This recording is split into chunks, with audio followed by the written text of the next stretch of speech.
একটি প্রশ্ন এসেছে, আমাদের দেশে সাধারণত খতিবগণ জুমার দ্বিতীয় খুতবার সময় কোরআনে কারীমের এই আয়াত তেলাওয়াত করেন, ইন্নাল্লাহা ওয়া মালাইকাতাহু ইউসাল্লুনা আলান নবী ইয়া আইয়ুহাল্লাযীনা আমানু সাল্লু আলাইহি ওয়া সাল্লিমু তাসলিমা। খতিব সাহেব যদি খুতবার মধ্যে উক্ত আয়াত তেলাওয়াত করেন, এরপর কি শ্রোতারা নীরব থাকবেন না খতিবের ন্যায় দুরূদ শরীফ পাঠ করবেন? এমন প্রশ্ন প্রায় সময় অনেক মুসল্লি করেন। এর উত্তর হচ্ছে, জুমা ও ঈদের খুতবা চলাকালীন মুসল্লিদের জন্য চুপ থাকা ওয়াজিব। এ সময় সকল প্রকার কথাবার্তা এমনকি জিকির থেকেও বিরত থাকার নির্দেশ দেওয়া হয়েছে।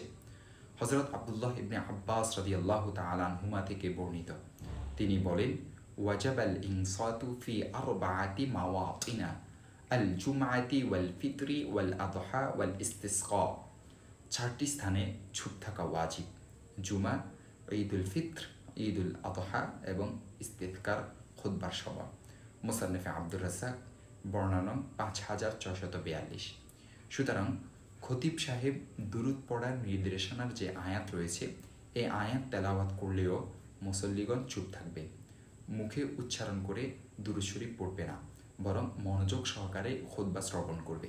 দেখতে পারেন তাফসীরে তাবারি 6 নং খণ্ড 164 নং পৃষ্ঠা, মুসান্নিফে আব্দুর রাজ্জাক 5369 নং হাদিস, কিতাবুল আস 1 নং খণ্ড 303 নং পৃষ্ঠা, শরহুল মুনিয়া 560 নং পৃষ্ঠা, ইমদাদুল ফাত্তাহ 569 নং পৃষ্ঠা, আদ-দুরুল মুখতার 1 নং খণ্ড 545 নং পৃষ্ঠা।